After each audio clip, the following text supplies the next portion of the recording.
De zoonboeren borkje alle keer in elkaars blikveld in de polder vlak boeten het dorp in de omliggende natuur aan. Al 4 jaar binnen ze met de omschakeling dwaande.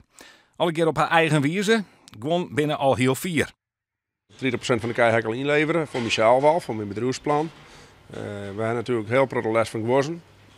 Die gwozen die fretten dus eerste snee volledig op en dus tweede snee voor de helft. Dus er moest heel veel voer aankeepje. Dus daarom heb ik de keuze toen al maken om gewoon vee in te leveren.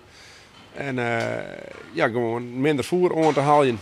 Want die kosten die reizen gewoon een pan uit. En dan ben ik best op een gegeven moment mee bezig.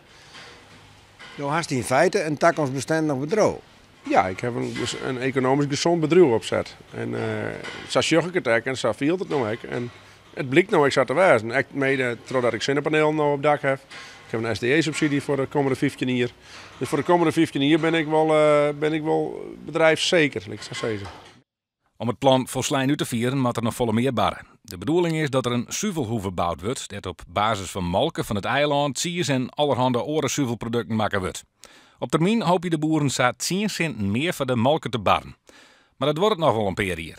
En voordat het alle keer goed rint, zakt het inkomen. Die periode moet opbregen worden. Voordat wij überhaupt wat extra melkgeld krijgen, ben we 4 jaar verder. Ja, en die 4 jaar zonder dat die kei voortbinnen, die maar wel hoe bruggen kennen. Vandaar dat wij die transitievergoeding nodig binnen. Maar stel je voor dat die er net komt, wat dan? Ja, dan vallen we weer in de doelstellingen die de provincie opsteld had. En dat betekent dat er een bedrijf van het eiland voortmaakt. En dat er van die hectares die er opblijven, dat er een natuurgebied voor in plek komt.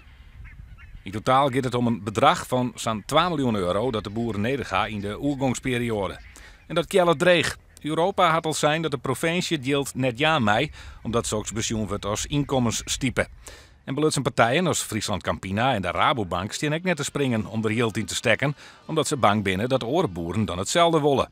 Maar gemeente en provincie binnen optimistisch en zetten alles op alles om een oplossing te vinden. Zoals u weet is Schiermonnikoog als proeftuin aangewezen door het ministerie van Landbouw, Natuur en Voedselkwaliteit. En dat betekent dat Schiermonnikoog ook als voorbeeld gaat dienen hoe er omgeschakeld kan worden. En ik ga ervan uit dat men er met elkaar uitkomt, want dit prachtige project verdient gewoon dat het gaat lukken. En dit project is te wichtig voor ons en ik van mij persoonlijk om nou op een noorrennen te letten. Dus we willen echt alles uit de kast halen om te zien hoe we de boeren helpen kunnen bij die omschakeling.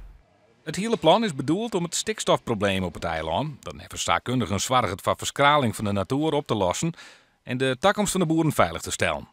Makkelijk is het al een net, maar de boeren staan wel achter het idee.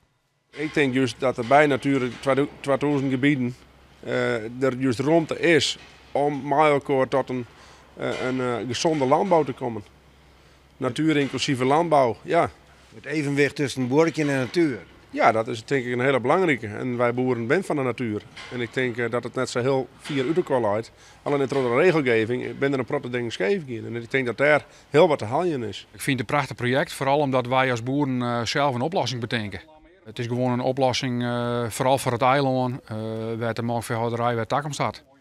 Net sinds alle hobbels hadden boeren er vertrouwen in dat het goed komt. Wij zijn er wel gerust op dat het goed komt, want we zijn nu al zo vier dat hier zal een oplossing voor komen. We moeten positief blijven en ik vind dat we hebben wel verdienen om het nice size hier nou vlot te lopen. Visser is ervan uitgegaan dat het boerenleven op het eiland er over 4 jaar heel oors voor staat. Over 4 jaar staat hier een prachtige zuivelhoeve. We hebben een hele lekkere cheeseverkeerpje. En yoghurt en boter en van allerlei dingen. En ook vlees van onze eigen kei van Schiermonnikoog. Die we daar aanbieden en die het gretig aannemen wordt door alle toeristen en eilandenbewoners. En misschien ook nog wel omkrieten. Daar gaan we 100% voor. 200% voor.